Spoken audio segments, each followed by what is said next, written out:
2024년 첫 번째 예배입니다. 여러분들과 함께 이곳에서 예배 드릴 수 있어서 참 기쁘고 감사합니다. 오늘부터요, 이제 작년까지 우리가 마태복음 강해를 함께 나눴는데요. 올해는 사도행전 강해 함께 나누기를 원합니다. 1년 안에 끝날지 1년이 더 걸릴 수도 있어요. 여러분들. 그렇지만 참 저는 개인적으로 읽으면서 흥미진진하고 좋아하는 말씀이 이 사도행전 말씀입니다. 여러분들 함께 나누면서 하나님 주시는 은혜가 컸으면 좋겠고, 이 사도행전의 메시지가 우리에게 주시는 하나님의 메시지로 우리 안에 잘 남았으면 좋겠습니다. 여러분 한 장만 해보세요. 여러분, 사도행전은 누가 썼어요? 사도행전은 누가가 썼습니다. 바울과 함께 사역했던 누가가, 맞아요, 사도행전은 누가가 썼습니다. 그래서요, 오늘 바울의 동료였던 누가, 이 누가라는 이름은요, 사실은 풀네임은 아닐 것으로 우리가 추측하고, 그때 당시 이름으로 루시우스, 루크잖아요, 영어로. 이 누가복음이 영어로 루크입니다. 그래서 루크라는 그 이름이 루시우스에서 나왔을 거라고 유래합니다. 우리는 학자들은 생각합니다. 누가라는 예수님의 제자가 기록한 말씀입니다. 의사였던 걸로 알려져 있어요. 그래서 누가 병원, 이렇게 한국에는 또 이렇게 기독교 병원 중에 누가 병원 해서 누가의 이름을 딴 병원들도 있습니다. 지금도 그렇지만요, 의사, 사람을 고치고 사람의 생명을 이렇게 회복시키는 의사라고 하는 직업은요, 가지려고 하면, 의사가 되려고 하면 정말 많이 공부를 해야 하는 직업이죠. 지금도 그렇지만 옛날에도 그랬습니다. 그리고 이 당시에 특별히 누가가 살던 시절에 많이 배운다라는 것은요, 아무나 할 수 있는 일은 아니었어요. 하루를 벌어야 하루를 먹고 살 수 있는 사람들이요, 공부를 한다. 그리고 그것도 많이 공부를 한다. 그럼 이 사람은요, 재정적으로, 그러니까 돈이 적은 사람일까요? 많은 사람일까요? 엄청 많은 사람이어야 해요. 요즘에도 그렇잖아요. 돈 없으면 공부도 하기 힘들어요. 그러니까 이만큼, 의사가 될 만큼 공부를 많이 했다란 얘기는요, 이 사람이 부자였거나 아니면 이 사람을 지원했던, 경제적으로 이렇게 밀어줬던, 지원해줬던 누군가 든든한 지원자가 있었을 것이다. 우리는 생각해 볼 수 있습니다. 누군가 후원이든 이 사람이 돈을 부유한 집 출신이든 분명한 사실은요, 이 누가라는 사람이 많이 배웠던 사람이고, 사람 고치는 일, 그러니까 의술만 배웠던 사람이 아니라, 이때 당시에 의사들은 두루 다니면서 역사, 철학, 그리고 다른 나라의 언어, 이런 것들을 같이 배웠다고 해요. 그러니까 다 이 사람을 고치는데 다 필요한 학문이었기 때문에 다 배웠던 거죠. 그러니까 이 누가가 얼마나 배움이 깊었을지, 그리고 이 공부하는 과정에서 그가 관찰력을 얼마나 많이 가지게 됐을지 우리가 생각해 볼 수 있습니다. 그렇게 많이 배운 이 누가라는 사람이요, 기록한 책이 신약 성경에 2권 있습니다. 오늘 아까 여러분들 읽었던 그 첫 절에 보면요, 내가 앞전 책에서는 이렇게 썼습니다 하고 이 사람이 말하고 있잖아요. 그렇다면 오늘 보고 있는 사도행전도 누가가 쓴 거고, 그 앞에 누가가 썼던 게 또 있는데 뭘까요? 네, 누가복음입니다. 그래서 어떤 학자들은 그렇게 구분하기도 해요. 누가복음과 사도행전을 1권, 2권 이렇게 붙어있는 책으로 보는 거죠. 이 사람은요, 뛰어난 그 관찰력, 의사로서의 그 예리함, 그리고 이 꼼꼼함으로 예수님에 대해서 기록합니다. 누가복음을 보면 그런 특징들이 나타나 있어요. 예수님이 어떤 분이신지, 어떤 분이었는지, 그리고 예수님이 어떤 일을 하셨었는지 잘 기록을 하고 있어요. 그리고 이후에 예수님께서 십자가 지고 죽으시고 부활하시고 하늘에 오르신 이후에 베드로와 바울을 통해서 복음이 전해지고 교회가 세워지고 성령의 능력으로 땅끝까지 이르러 나의 증인이 되라 했던 그 예수님의 명령을 이 교회가 감당하게 되는 이 이야기를 담고 있는 책, 무슨 책? 오늘 보고 있는 사도행전. 이 사도행전이라는 이 책이 단순히 앞에는 베드로, 뒤에는 바울이 활약했던 이야기로 기록되지 않고 예수님으로부터 시작되었던 이 일들이 예수님에 의해서 예수님으로 인해 이어져 가고 있는 것을 이 누가가 잘 기록해 놓은 책이 사도행전이다. 우리가 이렇게도 볼 수 있겠습니다. 1장 1절 보면요. 오늘 본문의 시작에서 누가가 이렇게 밝히고 있어요. 데오빌로님, 나는 첫 번째 책에서 나는 이미 첫 번째 책을 썼다고 얘기하는 거예요. 그죠? 지금 쓰고 있는 건 몇 번째 책일까요? 두 번째 책이 되겠죠. 데오빌로님, 나는 첫 번째 책에서 예수님께서 행하시고 가르치신 모든 일을 다루었습니다. 누가는요, 여기서 데오빌로님 이렇게 불러요. 사람 이름인데요. 이 데오빌로님 하는 표현이요, 지금 여기만 나올까요? 다른 데도 나올까요? 다른 데도 나옵니다. 자, 누가가 쓴 책 두 권이 있다고 얘기했는데, 그러면 사도행전에 지금 데오빌로님 그랬는데요, 또 어떤 책에 데오빌로에 대한 이야기가 나올까요? 누가복음에 나옵니다. 그래서 누가복음이 시작할 때 1장 1절에서 4절 부분에 보면요, 데오빌로께 하면서 존귀하신 데오빌로님, 나는요 이러이러한 것을 각하께 보내드리는 것이 좋다고 생각했습니다 하고 이 데오빌로를 각하라고 불러요. 여러분, 각하 이런 말 들어봤습니까? 우리 어린 친구들은 모를 테고, 옛날에 우리 드라마 제5공화국, 뭐 제6공화국 이런 옛날 드라마 보면요, 대통령 각하 막 이러는 표현을 쓰고 하거든요. 그 여러분 더 가면은 옛날에 왕이 있던 시대는 어떻게 해요? 조선 시대에는 전하 이랬죠. 그럼 그 더 전에 고려 시대, 그 황제가 있었던 시대는 뭐라 그래요? 폐하 이런단 말이에요. 그것처럼 다스리는 누군가를 부를 때요, 높여서 부르는 말, 폐하, 전하 이런 것처럼요, 이 사람도 어느 고을을 다스리는 한 사람이었을 거로 볼 수 있죠. 각하 하고 이렇게 부르는 걸 보면요, 정확하게 데오빌로가 누구냐에 대해서는요, 학자들이 여러 얘기가 있어요. 그렇지만 이 크리스찬 어떤 성도 중에 높은 사람이다, 뭐 어떤 뭐 교회 아니다, 이건 교회를 두고 비유를 들어서 말한 거다, 뭐 여러 가지 설이 있지만, 여튼 이 데오빌로 각하에게 벌써 두 번째 책을 쓰고 있다는 거예요. 그리고 앞전 책에도 그랬고 지금 책에도 그렇고, 누구의 이야기를 쓸 것이다? 예수님에 대한 이야기를 난 쓸 거다, 이렇게 밝히고 있는 거예요. 잘 쓴 책은요, 머릿말만 봐도, 결론만 봐도요, 그 책이 무슨 얘기하고 싶은지를 다, 무슨 이야기하고 싶은지를 다 담고 있어요. 여러분, 나중에 책 고르실 때 머릿말 잘 보시는 게 중요합니다. 여튼 이 사람이요, 2절 가면요 이렇게 말해요. 거기에 나는, 그러니까 1권에서 나는 예수님께서 활동하신 때로부터 그가 택하신 사도들에게 성령을 통해 지시를 내리시고 하늘에 올라가신 날까지 하신 모든 일을 기록했습니다, 이렇게 말합니다. 예수님이 태어난 거, 그리고 예수님이 사역하신 거, 십자가의 사건, 죽으셨다 부활하신 거, 그리고 사도들에게 성령 줄 거야 하고 성령을 받으라, 뭐 이런 것들, 이 복음서를 통해서 우리가 알고 있는 내 이야기들을 자기가 다 알고 기록했다는 거예요. 그래요. 사랑하는 여러분, 이 두 절만 봐도요, 사도행전에서 이제 앞으로 무슨 얘기 할지 여러분 좀 감이 오십니까? 감이 오세요? 이 누가 예수님에 대해서 꼼꼼히 관찰하고 기록했던 누가가요, 이제 누구에 대한 이야기를 계속 이어갈 거라는 걸 추측해 볼 수 있어요? 예수님에 대한 이야기를 이어갈 거다.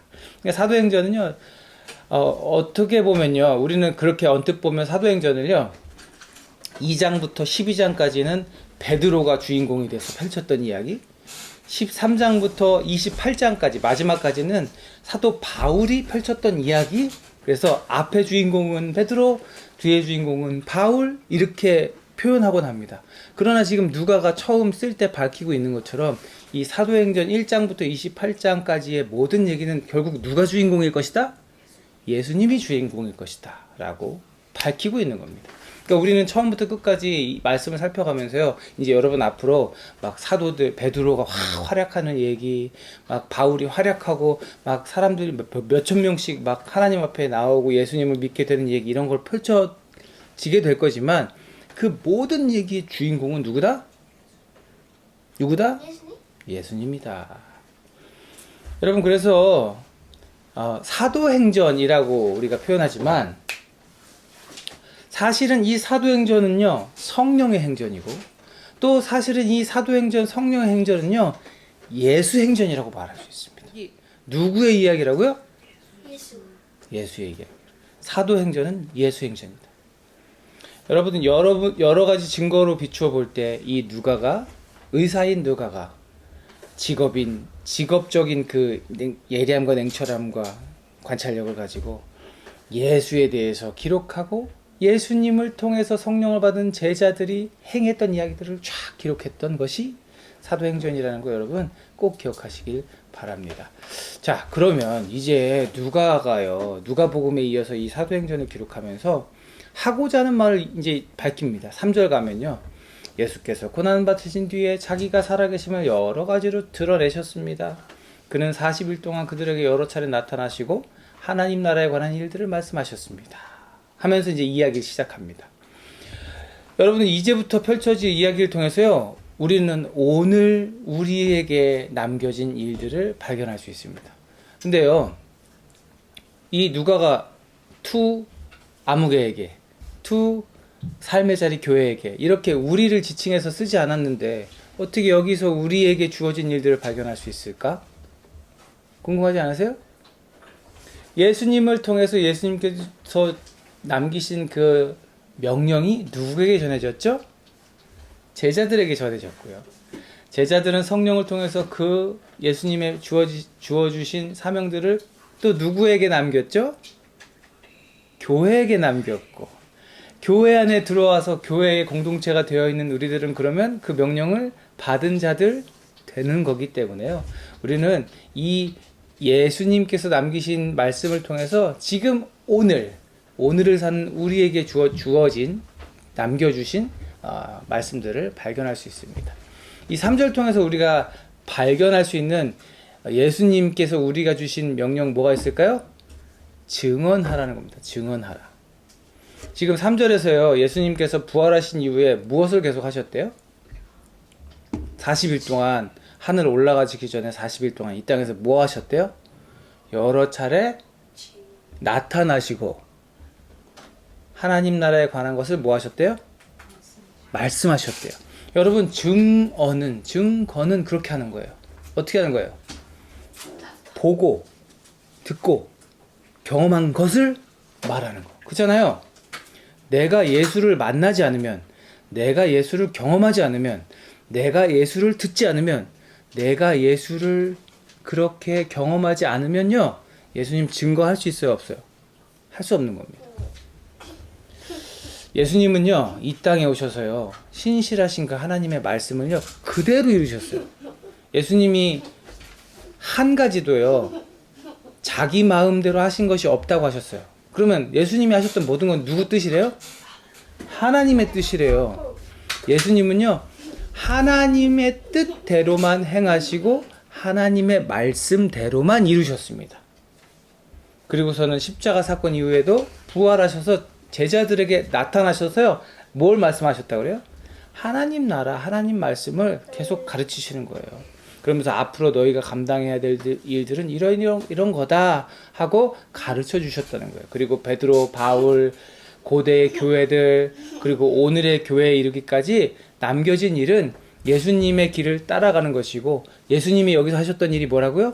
나타나고 말씀하시고. 무엇을? 하나님의 말씀을. 자, 그러면 우리가 해야 될 일도 마찬가지 아니겠습니까? 우리가 삶에서 예수를 증거하고, 예수님의 가르침을 증거하고, 내 삶에 오신 예수님을 증거하고, 내 삶을 바꾸신 예수님을 증거하고, 내 삶을 인도하신 예수님을 증거하고, 내 삶의 주인 되신 예수님을 증거하고, 계속 안 해도 되죠. 그렇게 증거하려면요, 우리가 뭐를 먼저 해야 돼요? 아까 얘기했잖아요. 증거하려면 뭘 해야 된다고요? 예수님에 대해서 말하려면 우리가 먼저 뭘 해야 된다고요? 예수님을 만나야 된다고요. 예수님을 알아야 된다고요.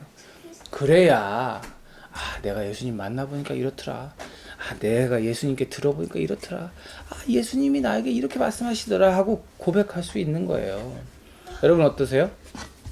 사랑하는 여러분, 여러분은 예수님에 대해서 어떤 증거를 하실 수 있겠습니까? 나에게 예수님이란? 하고 물었을 때 여러분은 어떤 증거를 하실 수 있겠습니까?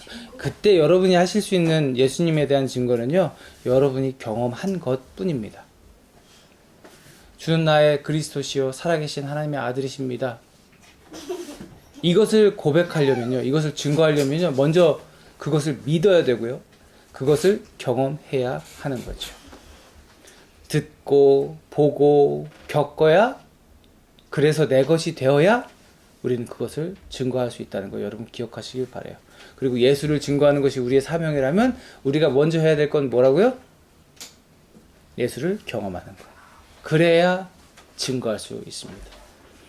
오늘 우리에게 주어진 사명, 예수님을 통해서 깨달을 수 있는 두 번째는요, 기다리는 겁니다.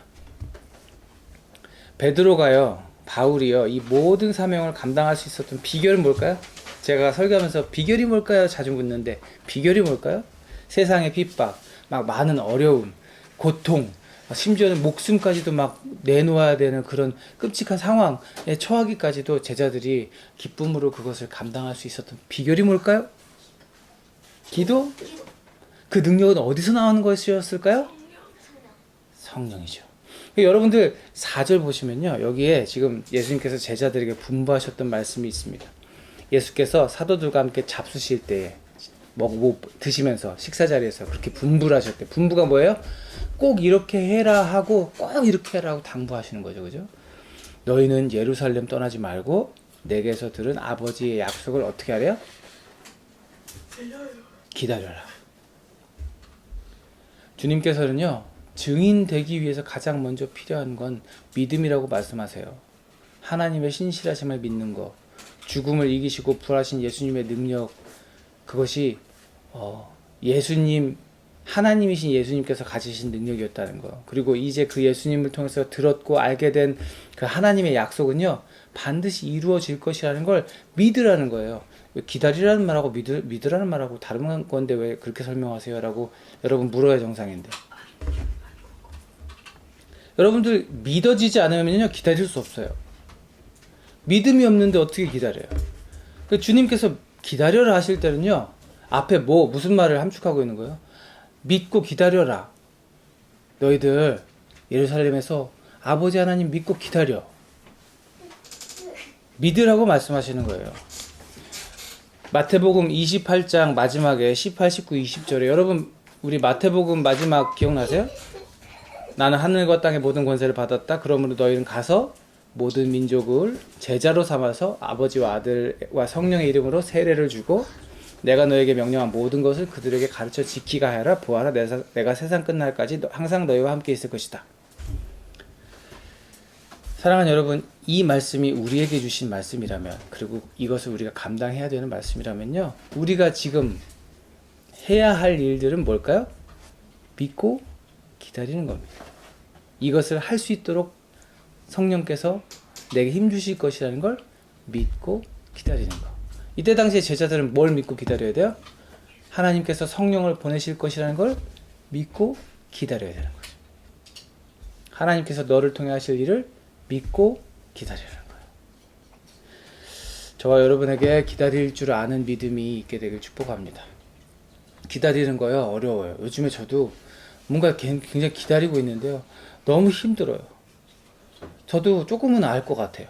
도대체 언제까지? 아, 왜 이렇게? 그냥 지금이면 안 될까? 내 생각엔 지금이 제일 좋은 타이밍인 것 같은데, 늦어지면 안 될 것 같은데. 막 이렇게 기다리다 보면 여러분 어떤 줄 아세요? 가슴이 막 답답하고요. 고구마 한 100개 정도 여기 차이는 것 같이 막 마음에 돌덩이가 막 차이는 것 같이 막 무겁고요. 나중에 머리도 아프고요. 기다리는 거예요, 여러분. 어떤 일을 기다리는 거예요? 그냥 참 힘들어요. 그래서 여러분, 기다리는 거 어떻게 해야 할 수 있다고요? 믿어야 기다릴 수 있다고요. 믿음으로 기다려야 기다릴 수 있다고요. 뭘 믿어? 그대로 될 줄로, 약속이 이루어질 줄로, 아니 내가 생각하는 것보다 더 크신 일을 이루실 것으로 믿고 내가 하나님 안에 있다면, 아까 우리 무슨 찬양했어요? 나의 기도하는 것보다 더욱 응답하실 하나님, 그걸 믿고 기다릴 수 있어야 되는 겁니다. 왜냐하면 성경의 말씀처럼 하나님은 신실하시고 하나님은 약속을 지키시는 분이기 때문입니다. 요즘 사람들이요, 못 견디는 게 있어요. 못 견디는 거. 여러분, 못 견디는 게 뭐예요? 요즘 사람들 못 견디는 거. 다음 장. 전자기기에 배터리가 없는 거. 제가요, 얼마 전에 유스그룹 데리고 수련했잖아요. 애들이요, 배터리가 떨어지면요, 막 이 무슨 바닷속에 산소통 메고 들어갔는데 산소통에 산소가 떨어진 것 마냥 안절부절하면서 막 충전기를 찾고요. 충전기가 손에 들고 이걸 꽂을 구멍을 찾으면서 막 돌아다녀요. 새벽에도 돌아다녀요. 새벽에도. 여러분, 이 핸드폰이 나를 세상과 연결시키고 있다고 생각하니까요. 그렇게 의식적으로 그렇게 가지고 있으니까요. 이 휴대폰이 꺼지는 게 상상이 안 되는 거예요. 이게 꺼지면 내 목숨줄이 꺼지는 것처럼 막 생각이 되는 거예요. 안절부절, 어떻게 하지? 이 지금 상황이 이렇게 되면요, 안절부절. 배터리에, 그 기계의 배터리가 완전히 방전되기 직전에 이걸 꽂아야 마음이 편안한 거예요. 사랑하는 여러분, 예수님께서, 성령님께서 이미 우리 안에 계신 줄로 믿으시길 바랍니다. 그런데요, 누구든지 예수를 믿기만 하면, 그분의 이름을 부르는 자들은 이 안에 성령이 계신 거라고 저는 믿습니다. 그런데 여러분, 혹시요, 여러분 안에 성령이 몇 %나 충전이 되어 있습니까? 제가 성령을 이야기할 때 항상 따라오는 단어가 있죠. 성령 충만. 성령 충만. 충만이 뭐라고요? 컵에 물이 가득 차서 한 방울만 더 넣으면 와르르 쏟아질 것만 같이 가득 차 있는 상태. 풀 충전. 성령 충만. 자, 그렇다면 우리 안에 성령은 지금 몇 %나 충전되어 있을까? 100%. 할렐루야. 100% 충전되어 있어야 돼요. 그걸 충만이라고 말하는 거예요. 여러분, 근데요, 혹시 성령이 5% 충전되어 있으면 어떻게 돼요? 3% 충전되어 있으면 어떻게 해요? 많은 사람들이요, 성령이 1% 충전되어 있으면 막 간당간당 하는데도 편하네요. 왜 편하네요? 내가 그런 상태라는 걸 모르기 때문에. 한 장 넘겨보세요. 인디케이터라고 합니다. 인디케이터라고 합니다. 내가 어떤 것이 충전이 얼만큼 되는지 확인해 주는 것을.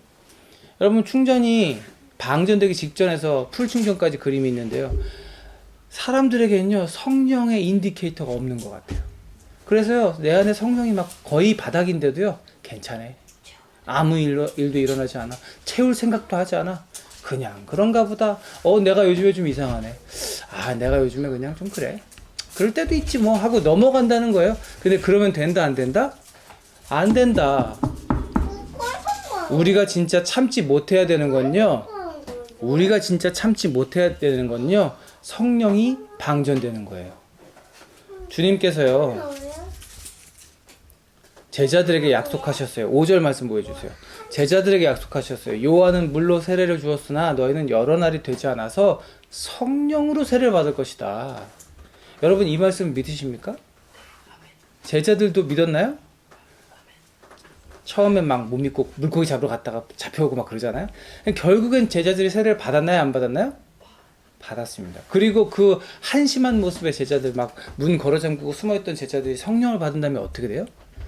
죽음도 두렵지 않은 선교의 선봉에 서게 되고, 죽어가면서도 사자밥이 되면서도 하늘을 우러러 찬송하는 위대한 성도들이 되었다는 것을 우리는 성경을 통해 알고 있죠. 사랑하는 여러분, 우리가요, 성령께서 오늘 이 시간 우리 안에 충만하게 역사하시기를 축복합니다. 그것을 기도하시는 여러분 되시길 바라요. 이 충전된 상황, 내 안에 성령이 이렇게 바닥으로 내려가고 있구나라는 걸 볼 수 있는 눈이 생겼으면 좋겠고, 그것을 느낄 수 있는 이 feeling, 그것을 그냥 감각적으로 느낄 수 있는 우리들 됐으면 좋겠고, 민감해졌으면 좋겠고, 그래서 성령 충전해야 되겠네 하고 여러분 날마다 잠들기 전에 전화기에다 뭐해요? 여러분 아이패드에다 뭐해요? 충전기 꽂잖아요. 그런 것처럼요, 날마다 나를 점검하고 성령이 100% 충전될 수 있도록 날마다 우리를 충전해야 돼. 뭘로 채워? 뭘로 성령을 채워요? 기도와 말씀으로 채우는 거예요. 여러분 2024년은 그렇게 우리를 채웠으면 좋겠습니다. 오늘 말씀의 제목이 뭐예요? 아직 끝나지 않은 일. 무엇이 아직 끝나지 않았을까? 누가가 기록하고 있는 이 사도행전은 뭐가 끝나지 않아서 계속 기록을 하고 있는 거예요? 아직 예수님께서 행하신 일들을 다 기록하지 않았기 때문에 기록하고 있는 거죠. 그죠? 예수님께서는 무엇을 위해서 부활하셔서 40일 동안 나머지 일들을 하셨어요? 우리를 위해서. 그리고 그 예수님의 일이 끝났나요? 아직 끝나지 않았습니다. 그럼 언제 끝나나요? 예수님께서 다시 오시는 그날에 끝납니다. 그리고 예수님께서 다시 오시는 그날을 우리는 기다리고 있죠. 그리고 그 말씀은 우리에게 주어진 것이라는 걸 우리는 믿고 있습니다. 자, 그 아직 끝나지 않은 일을 감당해야 하는 우리들에게 충전되어 있어야 할 것은 무엇이다? 성령이다. 그리고 그 충전은 무엇으로 할 수 있다? 기도와 말씀으로. 2024년 그렇게 우리를 성령으로 충만하게 충전하는 한 해가 되었으면 좋겠습니다. 성령을 받으라. 성령으로 충만하라. 오늘 주시는 주님의 말씀입니다. 믿으십니까? 성령을 받으라. 성령으로 충만하라. 기도하겠습니다. 하나님, 2024년입니다. 참 세월의 빠름을 다시금 고백하게 됩니다. 아버지 하나님, 성령을 주신 주님을 찬양합니다. 우리 안에 이미 와 계신 성령 하나님, 간절히 바랍니다. 우리 안에 충만하기를 원합니다. 100% 성령으로 충전된 내가 되기를 간절히 원합니다. 하나님 도와주세요. 날마다 말씀과 기도로 성령에 민감하고 성령으로 충만케 되는 우리 모두가 되게 하여 주옵소서. 그래서 성령의 충만으로 우리에게 맡겨진 영혼 구원하여 제자 삼는 사명을 아직 끝나지 않은 예수님의 일을 우리가 이어서 감당해 나아갈 수 있도록 오늘 하루도 내일도 올 한 해도 우리의 평생도 그렇게 채워질 수 있도록 주님 도와 주시옵소서. 이제는 우리 구주 예수 그리스도의 은혜와 아버지 하나님의 무한하신 사랑하심과 성령님의 내주 감화 감동 교통하심이 성령으로 충만하기를 간절히 소망하며 말씀과 기도로 날마다 성령 충만하여 지기로 결단하며 다짐하는 여기에 있는 사랑하는 주의 백성들의 머리 위에 저들의 교회와 가정과 앞으로의 앞길 위에 학교 위에 이제로부터 영원토록 함께 하시옵기를 간절히 축원하옵나이다. 아멘.